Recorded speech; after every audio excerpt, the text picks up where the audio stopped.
Welcome to exam विवेचना। तो आज की वीडियो का हमारा पहला प्रश्न पूछा गया है, हिंदी के प्रारंभिक युग को आदिकाल नाम किसने दिया था। तो आपके इसमें 4 विकल्प दिए गए हैं, इनमें से जो सही विकल्प होगा उसका आपने चयन करना है। तो यहाँ पर जो सही विकल्प हो जाएगा तो वो हो जाएगा विकल्प सी। डॉक्टर हजारी प्रसाद द्विवेदी के द्वारा हिंदी के प्रारंभिक युग को सबसे पहले आदिकाल नाम दिया गया था। इसका ध्यान रखना है, इम्पोर्टेंट प्रश्न है ये। अगला प्रश्न देखिए 2, आदिकाल को वीर गाथा काल नाम किसने दिया है। तो जो आदिकाल को वीर गाथा काल नाम दिया गया था उसके भी आपके समक्ष 4 विकल्प दिए गए हैं, तो सही विकल्प का चयन करना है। तो कुछ समय सोचने के लिए दूंगा आपको, तो आप सही उत्तर का चयन करना है। तो यहाँ पर भी सही विकल्प हो जाएगा विकल्प सी। आचार्य रामचंद्र शुक्ल के द्वारा आदिकाल को वीर गाथा काल नाम दिया गया था। इसी के साथ आपने ध्यान रखना है कि जो आचार्य रामचंद्र शुक्ल हैं इन्होंने आदिकाल में 12 कवियों को लिया था। इसी के आधार पर इन्होंने आदिकाल को वीर गाथा काल नाम दिया था, क्योंकि अधिकतर कवि वीर रचनाएं करने वाले थे। अगले प्रश्न में बढ़ने से पहले आपको बता देता हूं, हमारी टीम के द्वारा TGT Hindi, PGT Hindi, LT TET, LT commission के लिए कोर्स लॉन्च कर दिए गए हैं। अगर आप इंटरेस्टेड हो तो संपर्क कर सकते हो। संपर्क करने के लिए आपको 8219312129 पे व्हाट्सएप करना है। आपके जितने भी प्रश्न होंगे उन सभी का आपको उत्तर दे दिया जाएगा, ठीक है। तो चलिए अगला प्रश्न देख लेते हैं। अब मीरा के गुरु कौन थे। तो जो मीरा थी भक्ति काल की प्रमुख कवित्री आप इन्हें कह सकते हैं। इनके गुरु के बारे में पूछा गया है, तो इनके जो गुरु हो जाएंगे तो वो हो जाएंगे संत शिरोमणि रविदास। डी यहाँ पर सही विकल्प हो जाएगा। तो कई बार ये भी प्रश्न पूछा जाता है, कौन सी कवियत्री भक्ति काल की ऐसी थी जिनका वार्तालाप तुलसीदास जी के साथ हुआ था। तो वो मीराबाई ही थी, इसका भी ध्यान रखिएगा। अगला प्रश्न है 4, पद्मावत किसकी रचना है। महत्वपूर्ण प्रश्न है ये। तो जो पद्मावत हो जाएगा ये हो जाएगा आपके जायसी की कृति, और जो जायसी है ये भी भक्ति काल के अंतर्गत आते हैं, प्रेमाख्यानक भक्ति काव्य के अंतर्गत। इसी के साथ कई बार ये भी प्रश्न पूछा जाता है कि जो पद्मावत है इसकी भाषा कौन सी है। तो ये अवधी भाषा में लिखा गया महाकाव्य है। अगला प्रश्न देखिए, मधुमालती के रचनाकार कौन होंगे। तो जो मधुमालती के रचनाकार होंगे तो सही विकल्प बताइए। तो ये हो जाएंगे मंजन। बी यहाँ पर सही विकल्प हो जाएगा। जो मंजन है ये भी प्रेमाख्यानक कवि माने जाते हैं।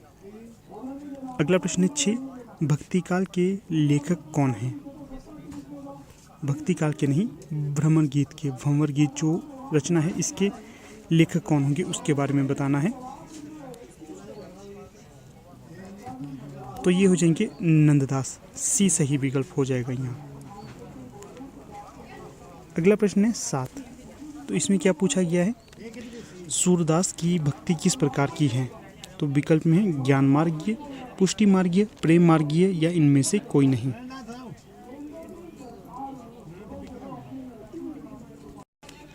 तो यहाँ पर जो 7वें का सही विकल्प हो जाएगा तो वो हो जाएगा बी, पुष्टि मार्गीय। इसी के साथ इनकी भक्ति को कहा जाता है सख्य भाव की भक्ति, और जो इन्होंने भगवान श्री कृष्ण का बचपन के रूप को उजागर किया है तो इसके लिए भी इन्हें कहा जाता है वात्सल्य सम्राट, ठीक है। और कई बार ये भी पूछा जाता है कि जो सूरदास थे इनके गुरु का क्या नाम था। तो ये प्रश्न आपके लिए छोड़ देता हूँ मैं, सूरदास जी के गुरु का नाम आप बताइए। अगला प्रश्न देखिए 8, प्रेम वाटिका किसकी रचना है। विकल्प में है रसखान, चिंतामणि, मतीराम या कुलपति मिश्र। तो जो प्रेम वाटिका हो जाएगी ये रसखान जी की रचना हो जाएगी, विकल्प ए। अगला प्रश्न, घनानंद किस धारा के कवि हैं। रीतिसिद्ध, रीतिबद्ध, रीतिमुक्त या इनमें से कोई नहीं। तो जो घनानंद हो जाएंगे ये रीतिमुक्त के अंतर्गत आने वाले कवि थे। आपको तो पता ही होगा जो रीतिकाल है ये 3 भागों में विभाजित था, रीतिसिद्ध, रीतिबद्ध और रीतिमुक्त। जो रीतिमुक्त है ये सभी प्रकार के बंधन से मुक्त था और ये अपनी स्वच्छंदता के आधार पर रचनाओं को करते थे। अगला प्रश्न है 10, रामकृष्ण क्या है, रामकृष्ण मिशन की स्थापना किसने की थी? तो जो रामकृष्ण मिशन था इसकी स्थापना की गई थी राजा राममोहन राय के द्वारा, विवेकानंद के द्वारा, केशवचंद्र सेन के द्वारा, या इनमें से कोई नहीं। तो रामकृष्ण मिशन की स्थापना की गई थी स्वामी विवेकानंद के द्वारा।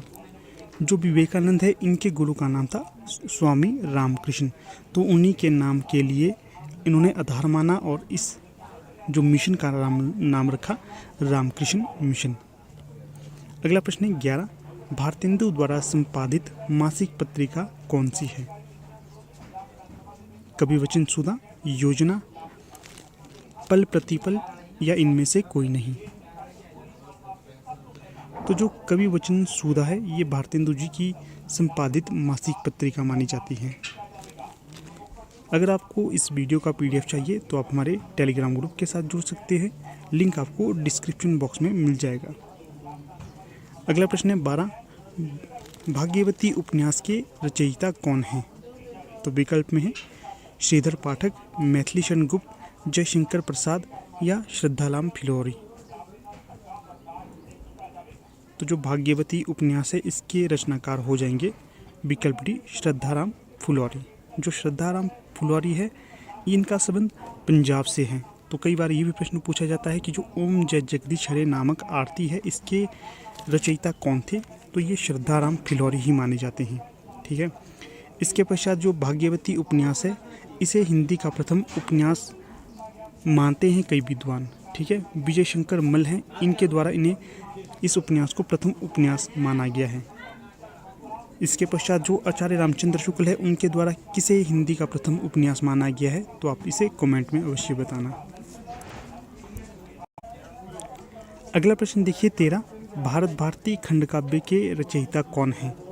तो विकल्प में है प्रसाद, गुप्त, पंत, या निराला। तो जो भारत भारती खंड काव्य है इसके रचयिता हो जाएंगे मैथिली शरण गुप्त। और जो मैथिली शरण गुप्त है इनका समय है द्विवेदी युग से। और जो भारत भारती का प्रकाशन वर्ष पूछा जाए 1912 इसका प्रकाशन वर्ष हो जाएगा। अगला प्रश्न देखिए 14, 11 वर्ष का समय कहानी के लेखक कौन हैं? हजारी प्रसाद द्विवेदी, इंद्रनाथ मदान, डॉक्टर लक्ष्मी नारायण शर्मा, या रामचंद्र शुक्ल। तो जो 11 वर्ष का समय कहानी के लेखक हो जाएंगे तो ये हो जाएंगे आचार्य रामचंद्र शुक्ल। डी सही विकल्प यहाँ पर हो जाएगा। अगला प्रश्न है 15, उसने कहा था कहानी के रचनाकार कौन हैं? यशपाल, प्रेमचंद, चंद्रधर शर्मा गुलेरी, या किशोरी लाल गोस्वामी। तो उसने कहा था कहानी के रचनाकार हो जाएंगे चंद्रधर शर्मा गुलेरी। जो उसने कहा कहानी है इसका प्रकाशन वर्ष है 1915। और ये जो प्रथम विश्व युद्ध की पृष्ठभूमि में लिखी गई कहानी है। जो लहना सिंह है ये इस कहानी का प्रमुख पात्र है। अगला प्रश्न है 16, झांसी की रानी किसकी लिखी कविता है? महादेवी वर्मा, महाश्वेता देवी, सुभद्रा कुमारी चौहान, जयशंकर प्रसाद। तो जो ये रचना हो जाएगी या कविता हो जाएगी ये हो जाएगी सुभद्रा कुमारी चौहान की। और जो सुभद्रा कुमारी चौहान थी इनके द्वारा अधिकतर वीर रस की कविताएं लिखी गई हैं या आपको मोटिवेट या प्रेरित करने वाली कविताएं लिखी गई हैं, इसका भी ध्यान रखना है। और जो महादेवी वर्मा है ये रहस्यात्मक कविताएं लिखते हैं, इससे आपको पता चल जाएगा कि कौन कैसी कविताएं लिखी जाती हैं। अगला प्रश्न है 17, जयशंकर प्रसाद का जन्म कौन से घराने में हुआ था? सुंगनी साहू, यह संघानी साहू, सुंगनी साहू, संथाल घराना, या इनमें से कोई नहीं।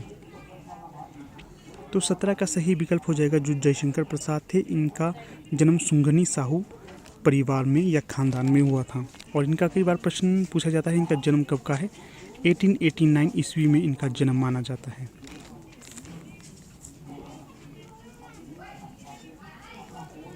अगला प्रश्न है 18, कुकुरमुत्ता के रचनाकार कौन हैं? प्रसाद, पंत, निराला, या महादेवी वर्मा। तो जो कुकुरमुत्ता रचना हो जाएगी ये सूर्यकांत त्रिपाठी निराला की हो जाएगी। आपको ध्यान में रखना है कुकुरमुत्ता एक प्रकार का जंगली पौधा होता है। ये मशरूम टाइप का होता है कुकुरमुत्ता।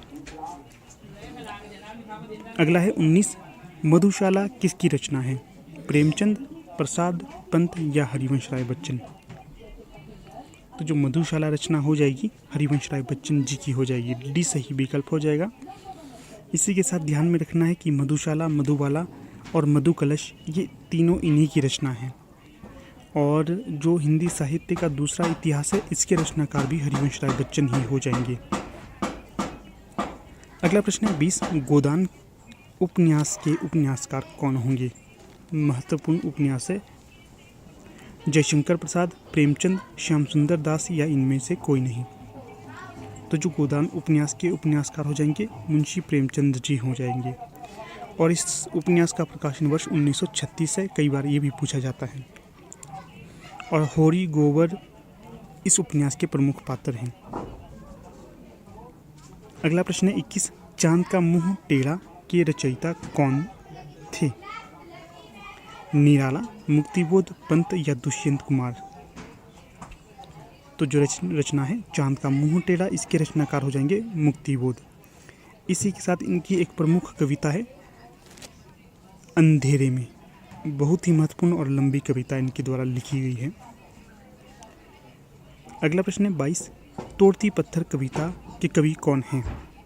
तो जो तोड़ती पत्थर कविता हो जाएगी इसके रचनाकार का नाम बताइए। प्रसाद, पंत, निराला या महादेवी वर्मा?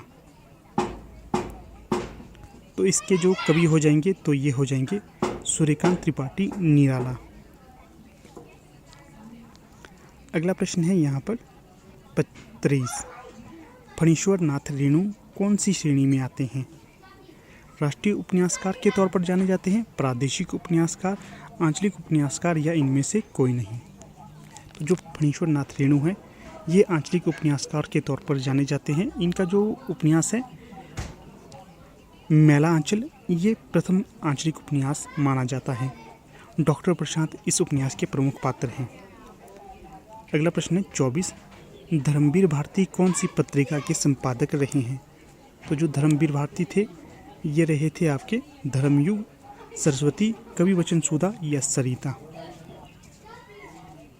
तो जो धर्मवीर भारती थे ये आपके धर्मयुग नामक पत्रिका के संपादक रहे हैं। इसी के पश्चात यहाँ पर जो सरस्वती पत्रिका है इसके जो प्रमुख संपादकों में रहे हैं तो वह महावीर प्रसाद द्विवेदी रहे हैं। इन्होंने 1903 से लेकर 1920 तक इस पत्रिका का संपादन किया था और खड़ी बोली हिंदी के विकास में इन्होंने महत्वपूर्ण भूमिका अदा की थी। आपके लिए यहाँ से एक प्रश्न और छोड़ देता हूँ। जो कवि वचन सुधा है इसका प्रकाशन वर्ष बताना है और इसके संपादक का नाम भी आपने बताना है कि कौन है। अगला प्रश्न देखिए 25, इनमें से उपन्यास सम्राट कौन माने जाते हैं? यशपाल, मुंशी प्रेमचंद, भारतेंदु, हरिश्चंद्र या जयशंकर प्रसाद? तो जो उपन्यास सम्राट माने जाते हैं तो ये माने जाते हैं मुंशी प्रेमचंद। बी यहाँ पर सही विकल्प हो जाएगा। तो मुंशी प्रेमचंद्र जी के आपने कम से कम 3 उपन्यास बताने हैं विद डेट भी बतानी है और उपन्यास के नाम भी बताने हैं कौन कौन से हैं। आगे देखिए 26, अधोलिखित में से नाटक सम्राट किसे माना जाता है? सुंदर प्रश्न है, बहुत सुंदर प्रश्न। प्रसाद, देवकीनंदन खत्री, गोपालदास गहमरी या इनमें से कोई नहीं? तो ये हो जाएंगे जयशंकर प्रसाद।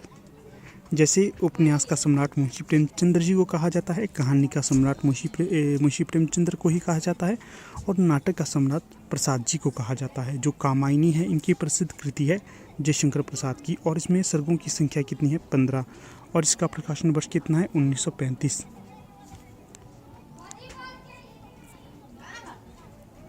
अगला प्रश्न देखिए यहाँ पर 27, पश्चिमी हिंदी की उपभाषा कौन सी है? अवधी, खड़ी बोली, जयपुरी, मध्य पहाड़ी? तो जो पश्चिमी हिंदी की उपभाषा हो जाएगी तो यहाँ पर जो सही विकल्प हो जाएगा तो वो हो जाएगा विकल्प बी, खड़ी बोली। अगला है 28, पूर्वी हिंदी की उपभाषा कौन सी है? अवधी, बांगड़ू, मेवाती या कुमाऊनी? तो यहाँ पर जो सही विकल्प हो जाएगा तो ये हो जाएगा अवधि। अगला है 29, निम्नलिखित में से कौन सा अंग व्याकरण का है? तो जो शब्द है ये व्याकरण का अंग हो जाएगा। अगला प्रश्न है 30, निम्नलिखित में से अंतस्थ व्यंजन कौन सा है? तो जो यहाँ पर अंतस्थ व्यंजन हो जाएगा तो ये हो जाएगा डी, य र ल ब, इन्हें अंतस्थ व्यंजन कहा जाता है। इसका भी ध्यान रखना है आपने। तो आज अपनी वीडियो को यहीं पर समाप्त कर लेते हैं। जल्द ही आपसे मुलाकात होगी नेक्स्ट वीडियो के साथ और वहाँ पर हम इससे आगे के प्रश्नों को डिस्कस करेंगे। तो ठीक है, अब वीडियो का समापन कर लेते हैं। Thank you.